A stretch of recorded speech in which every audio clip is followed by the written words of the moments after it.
Bonjour, ben Internet qui peut suivre nous le GF Web TV. Et avec, sur l'émission aujourd'hui, on a moi-même qui vous présenter Roucha et avec comme co-animateur, nous avons Ridouan Dil Mohamed. Et aujourd'hui, l'émission va être spéciale pour un invité spécial qui est Monsieur Philippe Balin. Bonjour. Bonjour Monsieur Philippe. Alors, me laissez vous présenter un petit peu Monsieur Philippe.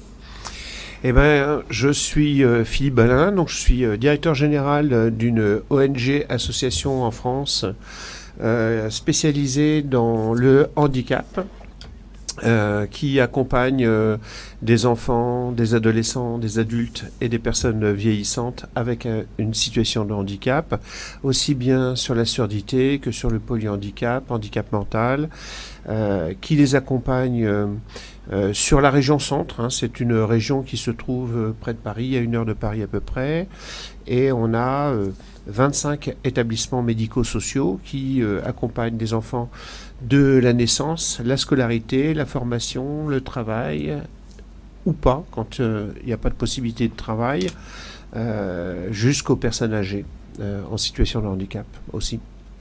Alors, Monsieur Philippe, vous êtes à Maurice. Comment avez-vous découvert l'île Maurice? Comment avez-vous choisi pour venir ici? C'est une belle histoire. Ouais. J'ai rencontré en France un monsieur qui s'appelle Ben Buntipili, qui était responsable de la police sur Maurice et qui travaillait au ministère et qui était responsable de la sécurité routière sur Maurice. Et à l'époque, il avait voulu rencontrer des établissements comme le mien parce qu'il a un fils qui est sourd, qui est en situation de handicap, Chalène, et il voulait voir comment on s'occupait de personnes sourdes en France. Et on l'a reçu, on lui a fait visiter nos établissements, et à l'occasion de la visite, il m'a dit dans 6 mois, vous êtes à Maurice pour nous aider sur l'accompagnement des personnes en situation de handicap. Et moi, je me suis dit, politicien, promesse de politicien, dans 6 mois, je ne savais même pas où était Maurice. Je savais que c'était très très loin de la France, mais je ne savais pas trop où c'était. Sauf que 6 mois après, on était à Maurice, puisqu'il avait tout organisé avec le ministère de la Sécurité sociale pour qu'on puisse venir faire une évaluation des dispositifs médico-sociaux. Enfin, ce qu'on appelle médico-sociaux, c'est les dispositifs qui prennent en charge ou qui accompagnent des personnes en situation de handicap sur l'île Maurice. Alors on a fait le tour de toutes les ONG à l'époque, et on a fait, nous, des conférences sur notre connaissance du handicap et du milieu français. Et à cette époque-là, avec Sheila Bapou, on a travaillé sur la loi obligeant les compagnies à embaucher des personnes en situation de handicap. Donc à cette époque-là, je suis allé au Parlement pour voir comment on défendait cette loi-là. Et je vous avouerai que de l'île Maurice, la première, en 2011 et 2012, j'ai surtout connu les ministères et les ONG. Pas beaucoup les plages, mais beaucoup les ministères et les ONG. D'accord. Et vous travaillez aussi avec les parents dans les écoles? Ah oui, oui. Alors, en France, on travaille obligatoirement avec les familles. C'est une obligation. On peut pas travailler, accompagner une personne en situation de handicap sans tenir compte des souhaits de la personne, mais des souhaits de la famille aussi. Et que ça soit pour des enfants, des adolescents, des adultes, ou même des personnes âgées, où là, on se retrouve à accompagner la personne, mais avec son projet et le souhait des enfants de la personne qui est accompagnée. Et quelles étaient vos interventions sur l'île? Alors, on a fait des interventions. Donc, la première fois, c'était une intervention un peu de la personne étrangère qui découvre un pays et ses institutions. Et assez rapidement, en 2012, le ministère nous a demandé de continuer à venir pour réfléchir avec le ministère sur... l'idée, c'était de réfléchir sur le guichet unique. Le guichet unique, c'est une porte d'entrée pour tous les Mauriciens en situation de handicap. C'est une porte centralisée où qu'on soit sourd, qu'on soit en fauteuil roulant, qu'on soit autiste, qu'on puisse rentrer avec une espèce de porte où toutes les personnes peuvent avoir toutes les réponses qu'elles veulent, que ce soit des réponses financières, des réponses institutionnelles. Et donc en 2012, on est beaucoup intervenu là-dessus, sur cette idée-là du guichet unique, un petit peu quelque chose qui existe dans les régions françaises. Et on est intervenu là-dessus. Et puis après, on a répondu aux sollicitations des ONG qui nous demandaient. Donc on a travaillé beaucoup avec SWD. C'est une fabuleuse expérience. Moi, j'ai beaucoup aimé le travail avec SWD. On avait on a été contacté par ABDA. C'était aussi une très très belle expérience. Et à l'occasion de conférences que je faisais, j'ai rencontré professeur Parsuramène, qui faisait partie des invités quand on faisait des conférences avec les ministères, et qui m'a dit moi j'ai une ONG qui s'appelle Global Rainbow Foundation, et je souhaiterais que vous puissiez continuer à venir, mais avec notre ONG. Alors à l'époque, on a trouvé ça très très intéressant. Avec JRF, on a fait des grosses formations pour les familles, mais aussi pour les personnes en situation de handicap. Grosse formation à Séridian, notamment à Quatre-Bornes, pour aider les personnes en situation de handicap à trouver de l'emploi. Donc se présenter, rédiger un CV. Et on a fait des formations également avec la MEF, ce qui est l'équivalent en France du MEDEF. C'est une organisation de toutes les compagnies. Et là, on a parlé de handicap avec les compagnies. Et à la fin des formations, on a mis les compagnies et les personnes en situation de handicap ensemble. Et là, on a fait beaucoup d'intégration dans l'emploi de personnes en situation de handicap. Mais comme vous le disiez tout à l'heure, et c'est aussi beaucoup sollicité par les familles qui étaient dans le besoin et qui voulaient savoir un petit peu comment on faisait pour les déplacements, pour l'école, pour la formation et pour l'emploi. Donc on a été beaucoup sollicité là-dessus. Okay. Mais sinon, Monsieur Philippe, je vois que vous êtes en collaboration avec la Global Rainbow pendant assez longtemps. Et là, comment vous avez pu intégrer l'inclusion et comment est-ce que ça évolue?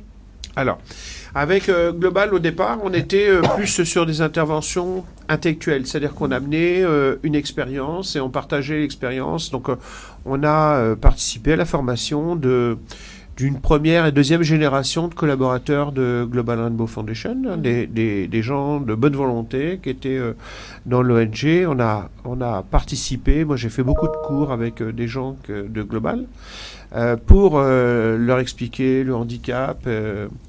Et après, la question de l'inclusion, c'est vraiment qu'une personne en situation de handicap puisse être un citoyen normal. Et c'est vraiment ça, c'est le fil conducteur de mes interventions, c'est-à-dire que on trouve des solutions de compensation financière, ok, mais il faut trouver des solutions pour que la personne puisse se déplacer, que la personne puisse avoir accès aux soins, parce que ce qu'on s'aperçoit, c'est que si elle n'a pas accès aux soins, ça exagère encore la situation de handicap, ça renforce la situation de handicap. Donc l'accès aux soins, l'accès à la culture, l'accès à la formation. Et on s'aperçoit que sur Maurice, il y a des écoles spécialisées. Moi, j'ai vu le gros travail qu'avait fait SWD. C'était vraiment un excellent travail. ABDA, pareil, où on a des personnes sourdes qui sont scolarisées. Mais on s'aperçoit quand même que statistiquement, les personnes en situation de handicap, à Maurice comme en France, sont toujours un peu en difficulté sur l'éducation, la formation, et que les conséquences, c'est qu'elles sont après en difficulté sur le travail. Donc l'inclusion, c'est un grand mot, mais qui pourrait être remplacé par la citoyenneté. C'est-à-dire que le postulat, c'est qu'une personne en situation de handicap est un citoyen ordinaire, qui vote, qui va au cinéma, qui a accès à la culture, qui a accès aux loisirs, qui a accès... J'ai vu sur Maurice, vous avez adapté des plages pour que les personnes en fauteuil roulant puissent aller sur les plages.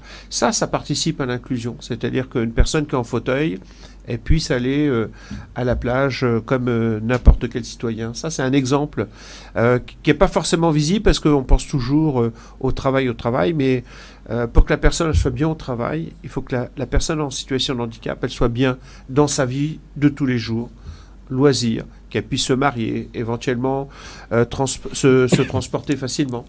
Hein, il y a des gros efforts qui sont faits pour l'accès aux bus, puis la gratuité des bus aussi, des choses comme ça. Et justement, Monsieur Philippe, vous êtes intervenu la semaine dernière sur ce thème spécifique, donc l'inclusion, mythe ou réalité. À travers vos différentes visites ici à Maurice, vous avez vu un peu l'évolution de l'inclusion à Maurice. Je pense que c'est assez positif dans un certain sens, mais dans d'autres sens, qu'est-ce qui manque à l'île Maurice pour qu'on puisse vraiment franchir ce palier et vraiment être inclusive? Alors, ce que j'ai vu à mon arrivée à Maurice, c'est d'abord le concept d'autrement capable. Et c'est-à-dire que ça, c'est extrêmement positif parce que vous ne résumez pas la personne au handicap qu'elle a. Vous dites que cette personne-là, elle a des difficultés sur un sujet, mais qu'elle a beaucoup de capacités sur d'autres. Ça, c'était assez important parce que c'était très encourageant. Parce que vous ne résumiez pas la personne à ses handicaps.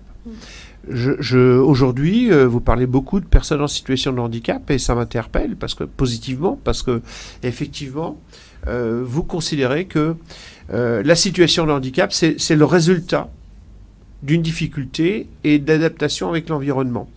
Donc, moi, je trouve qu'il y a, depuis que je connais l'île, depuis 2011, il y a une évolution positive du travail des ONG. Moi, j'ai vu ce que la Global Rainbow Foundation a fait avec les amputés. C'est extraordinaire. J'ai vu des gens marcher pour la première fois, alors que ça faisait 10 ou 15 ans qu'ils attendaient une prothèse. Et effectivement, quand la personne elle est autonome pour se déplacer, elle est en plein dans l'inclusion. C'est-à-dire qu'elle peut avoir une vie sociale ordinaire. Alors, mon intervention de la semaine dernière, c'était justement sur la vie ordinaire. C'est de dire, l'enjeu, quand on est en situation de handicap, c'est qu'on soit un citoyen ordinaire, qu'on ait une vie le plus ordinaire possible. Et c'est là-dessus que les ONG travaillent sur l'île Maurice, c'est là-dessus que le ministère de la Sécurité sociale travaille, le ministère de l'Éducation aussi, et c'est là-dessus que je vois qu'il y a des progressions, en tout cas de changement de mentalité. On voit bien qu'aujourd'hui, il y a une prise de conscience sur le handicap et sur la nécessité d'accompagner les personnes qui sont en situation de handicap. Mais ça reste encore compliqué. Ça reste encore compliqué quand on a les familles qui nous appellent. Moi, j'ai un WhatsApp français identifié depuis que je viens, depuis 2011. Et on a encore des familles mauriciennes qui nous appellent. Donc, on les renvoie vers les ONG, vers GRF, SWD, enfin, toutes les ONG qu'on connaît. Mais on voit que c'est encore compliqué. Je pense que ça serait bien. Il y a une loi qui est en préparation. J'ai appris ça la semaine dernière qu'il y avait une loi qui était en préparation. Je pense que c'est une bonne chose pour que il y ait une prise de conscience sur Maurice pour tout le monde, hein, pas que les gens concernés. J'avais vu aussi quelque chose qui était relativement intéressant. Des hôtels qui pouvaient avoir une 5e étoile plus si elles embauchaient les personnes en situation de handicap. Je ne sais pas si ça a été mis en place, mais en tout cas, c'était un joli projet, ça. Et puis, voilà, l'inclusion, je pense que c'est un mot qui est un peu compliqué, mais au-delà de ça, la vraie question, c'est est-ce que quand je suis en situation de handicap, je peux avoir une vie ordinaire? C'est ça le sujet.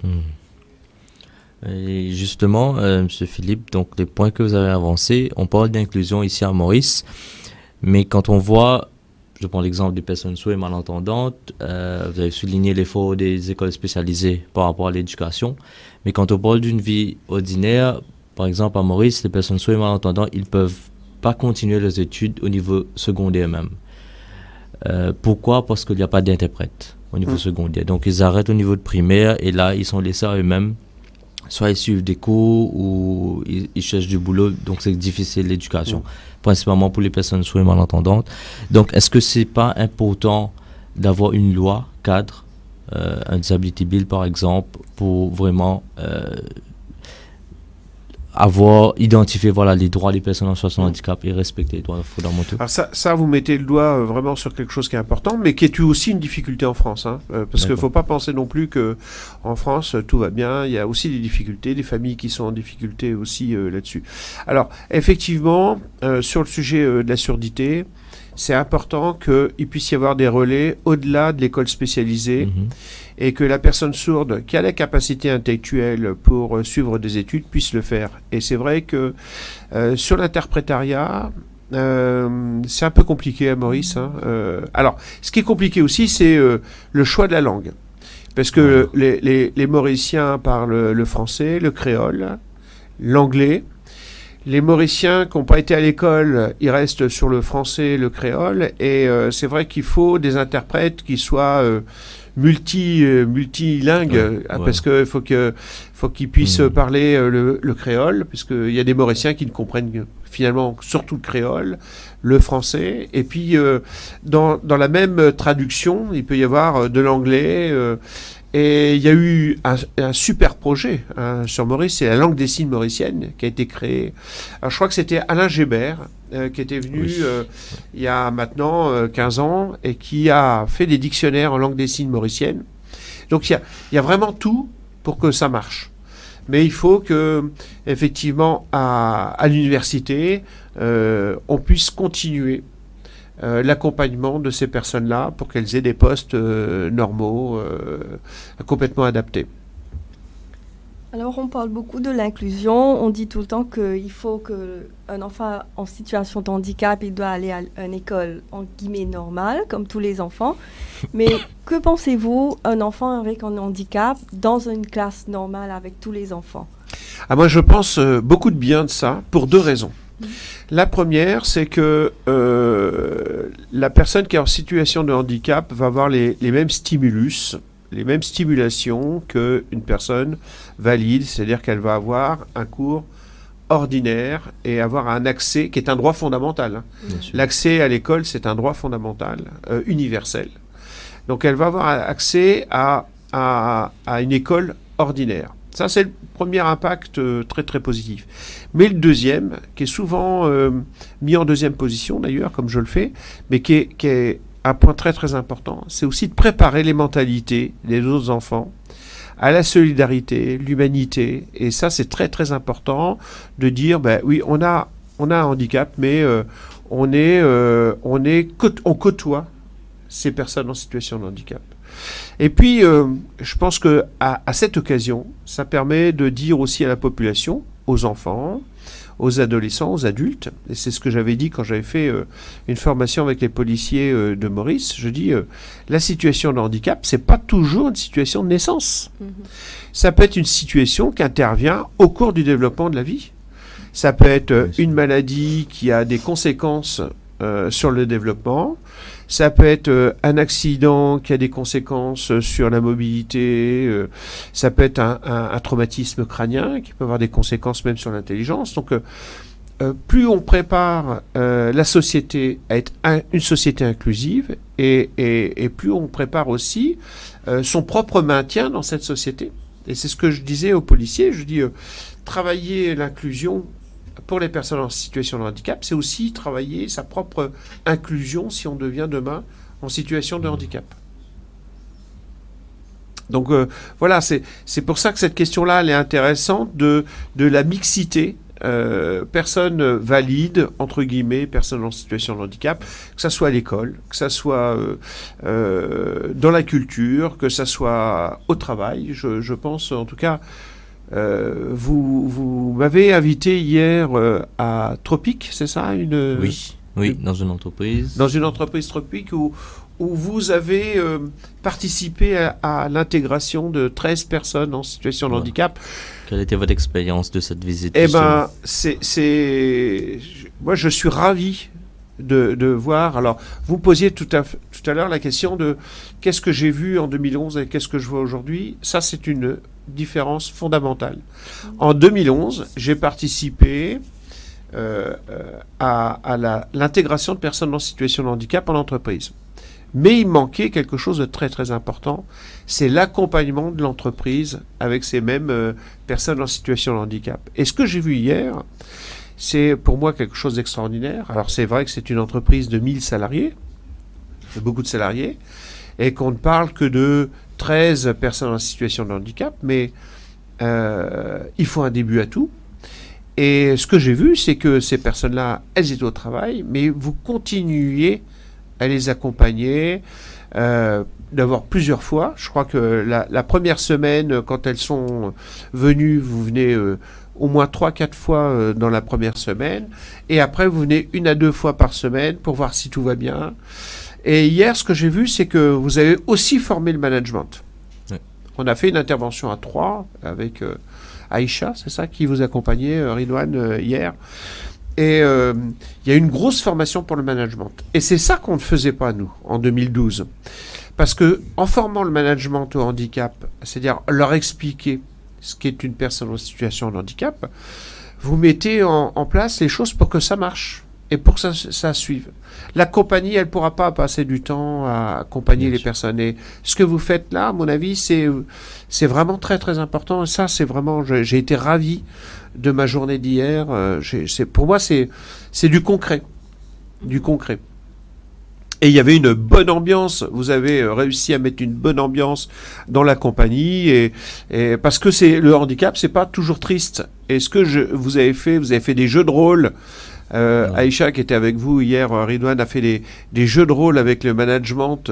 Elle a mis un peu le management en situation de handicap. Et les gens ont compris que c'était pas facile quand on avait un bras paralysé de faire une action. Et moi, ce que j'ai vu, c'est que j'ai vu une personne qui était en situation d'emploi avec justement une main paralysée et ça se passait très très bien. Mais justement, l'idée de le mettre dans la peau d'une personne en situation de handicap, c'est qu'il puisse comprendre, voilà, la situation. Et que justement, le point que vous avez soulevé, si demain ils se retrouvent dans une telle situation, qu'ils doivent penser aux solutions au lieu de rester sur la problématique que voilà, je ne peux plus me servir de mes mains, par exemple. Donc, quelle est l'alternative? Quelles sont les solutions? Oui, c'est ce que vous avez fait aussi hier et qui était très intéressant, c'est que vous avez dédramatisé la question du handicap. C'est-à-dire que vous l'avez fait avec beaucoup d'humour, beaucoup de professionnalisme, mais beaucoup d'humour. Et finalement, vous avez réussi à éviter un peu les craintes qu'avait le management, hein, parce que c'est venu de la direction qui a dit voilà, c'est notre projet de travailler sur ces questions-là. Et le management, vous les avez associés sous forme humoristique et tout ça, et c'était vraiment très très très très intéressant. Et effectivement, moi l'intervention que j'ai fait en complément de la vôtre, c'était d'expliquer que aujourd'hui on embauche des personnes extérieures, mais que demain ça peut être aussi le maintien de leurs propres emplois, parce que la compagnie sera adaptée. Et donc, voilà, moi j'ai été ravi, parce que c'était une journée très professionnelle, mais avec une très très bonne ambiance. Et vous avez aussi fait mention pendant votre intervention hier par rapport aux accommodations au sein du travail, pour vraiment adapter le travail, ou donner des outils appropriés pour qu'ils puissent faire le travail mieux. Ça, je pense que là-dessus, vous avez un rôle à jouer important avec votre équipe, c'est d'adapter le travail. C'est-à-dire que vous avez évoqué des consignes répétées régulièrement pour des personnes qui ont des déficiences intellectuelles, de bien répéter la consigne régulièrement. Et c'est vrai que moi, je vous ai suggéré aussi de décomposer les tâches sur des croquis et de maintenir ces tâches-là pour que la personne elle voit exactement la décomposition de la tâche à faire. Et, mais tout ça, vous avez, vous, l'expérience pour le faire. Mais moi, je vous encourage, Ridouane, à venir en France, voir nos établissements médico-sociaux pour voir comment on fait justement sur le travail. Parce que, vous savez, on a réussi à faire une expérience là, dans mon ONG qui s'appelle Tandem.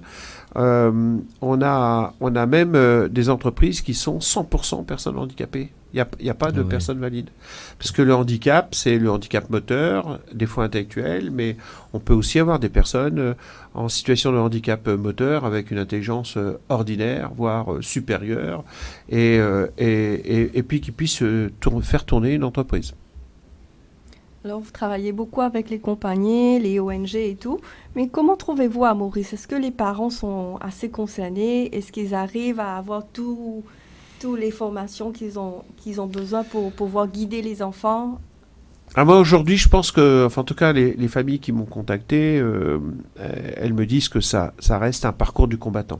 C'est-à-dire que pour des enfants qui sont autistes, par exemple, alors là, je vais vous dire, jamais je donnerai de leçons à Maurice parce que on a quand même les mêmes problèmes en France avec le parcours du combattant sur certains types de handicap. L'autisme, la déficience intellectuelle, c'est quand même très très compliqué pour des parents. C'est souvent des enfants qui restent à charge indéfiniment pour les familles, donc c'est extrêmement compliqué pour les familles. J'avoue que c'est compliqué. Je suis admiratif des familles, mais ça impose des fois que les familles arrêtent de travailler ou travaillent moins, et c'est compliqué. Et puis sur Maurice, vous avez quand même des très très belles réussites. Vous avez des gens qui se sont fait remarquer dans le sport avec une situation de handicap, qui se sont fait remarquer dans la chanson. C'est que moi je suis un grand ami de Jane Constance, qui est venue me voir en France à plusieurs reprises, et qui le lendemain de son trophée The Voice, elle était chez moi à la maison.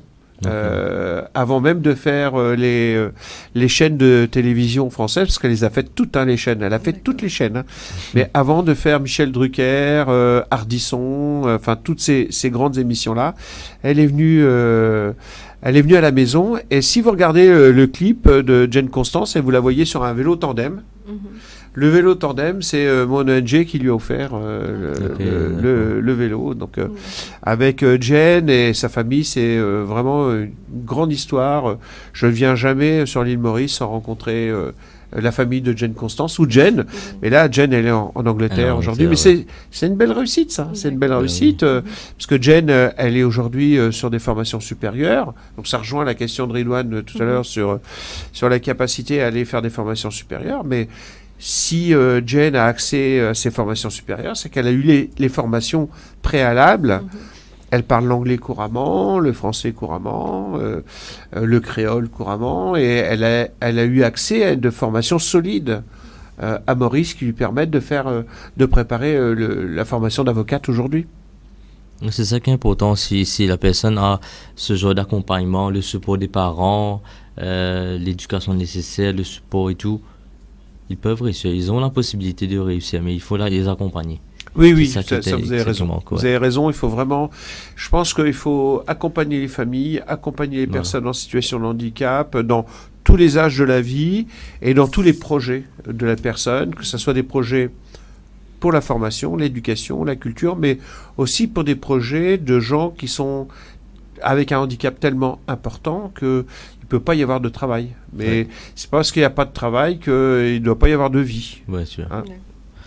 Donc Philippe, vous avez emmené quelques équipements avec vous donc cette année-ci, l'année dernière. Donc parlez-nous un peu plus des équipements. Alors là, c'est l'association dans laquelle je travaille, je suis directeur général, qui s'appelle l'association Tandem, a décidé de remettre à JRF un certain nombre d'équipements pour des personnes sourdes et malentendantes, mais aussi pour des personnes âgées. Alors l'idée, c'était de ne pas distribuer à des personnes individuelles, parce que nous, on ne connaît pas les situations individuelles, c'est vous qui les connaissez.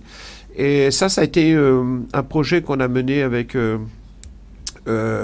Armor Perce-Ramène, puisqu'il était déjà venu visiter nos établissements en France. D'abord Ben Tipili, puis après Monsieur Ben Tipili, puis après Monsieur Perce-Ramène a visité toute notre association. Et là, on a convenu avec lui de lui amener du matériel qui redistribuerait. Donc JRF a redistribué à des associations, des ONG, ce matériel-là. Alors, le matériel qu'on a amené, c'est un matériel qui était en démonstration, donc c'est du matériel quasiment neuf, qui était en démonstration pour que les familles voient un petit peu ce qu'il faut comme matériel d'adaptation pour des personnes en situation de handicap. Et donc, ce matériel-là, on l'a offert. On l'a offert à JRF, et je suis ravi de voir qu'aujourd'hui, il y a un projet de distribution de ce matériel-là auprès des autres ONG. Donc, nous, on répond aux sollicitations. Vous avez compris que moi, je ne fais pas partie de GRF, hein, mais si GRF me demande un coup de main, ça sera avec plaisir qu'on le fera, mais comme pour les autres ONG d'ailleurs de l'île Maurice. Donc voilà, nous, on a fait un déplacement l'année dernière où on a amené une première partie du matériel avec des lunettes aussi, beaucoup de paires de lunettes. Je crois qu'il y avait 500, 800 paires de lunettes et puis du matériel pour les difficultés auditives. Donc que ce soit pour des personnes jeunes, adultes ou personnes vieillissantes. Avec votre expérience, Monsieur Balin, comment trouvez-vous l'île Maurice en 2025 ou même 2030? Alors, moi, je suis vraiment tombé en amour de l'île Maurice. Hein, donc, j'ai vécu des moments professionnels très, très importants. Des moments personnels aussi très très importants parce que je me suis marié sur l'île Maurice, donc j'avais vraiment envie de cette communion avec l'île. Mais au-delà de l'île, je pense que au Québec on dit tomber en amour. Hein. Au-delà de la dimension professionnelle, je suis tombé en amour des Mauriciens. Parce que c'est vraiment un pays que j'adore, avec des gens que je connais. Je vous ai rencontré il y a plus de 10 ans, ouais. Hein, en 2011. 2011 ouais. Hein, donc cette fidélité qu'on a dans l'amitié, je suis très très fan et je ne sais pas si je continuerai pour le handicap à venir à l'île Maurice, parce que peut-être qu'un jour l'île Maurice n'aura pas besoin de moi. Mais en tout cas, je viendrai pour des raisons personnelles, parce que j'ai un amour profond pour cette île-là. Et je dois vous dire que ce que j'aime bien... Alors moi, je fais absolument pas de politique, hein. Donc j'arrive déjà pas trop bien à comprendre la politique en France et je fais absolument pas de politique sur Maurice, donc je comprends pas quelles sont les couleurs politiques des gouvernements et tout ça. Moi, ce qui m'intéresse par contre sur l'île Maurice, c'est la mixité des cultures, et je suis très très impressionné favorablement par les cultures hindoues, tamoules, musulmanes, chrétienne, et que tout cet échange-là puisse se faire. Et ce que j'aime beaucoup, par exemple, quand on arrive à GRF, c'est il y a un hôtel chrétien, il y a aussi le dieu indien ou hindou, ouais. Hein, je ne sais plus comment on l'appelle. Oui, voilà. Oui. C'est comment vous dites? Ganesh. Ganesh, voilà. Et ça, c'est quelque chose qui me marque profondément. J'ai fait la visite à Grand Bassin pendant les fêtes religieuses et j'ai été très très marqué par ça.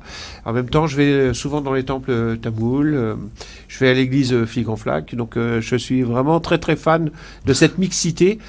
Et comme je suis aussi quelqu'un de très très gourmand, je suis très très fan de cette mixité gastronomique. Voilà. Très bien. Et le mot de la fin, Ridouane? La fin, en mon nom personnel et au nom de la GRF, on vous remercie infiniment, M. Philippe Balin, pour non seulement votre amitié à la GRF, vos interventions, votre support, votre aide, tout ce que vous apportez ici à l'île Maurice.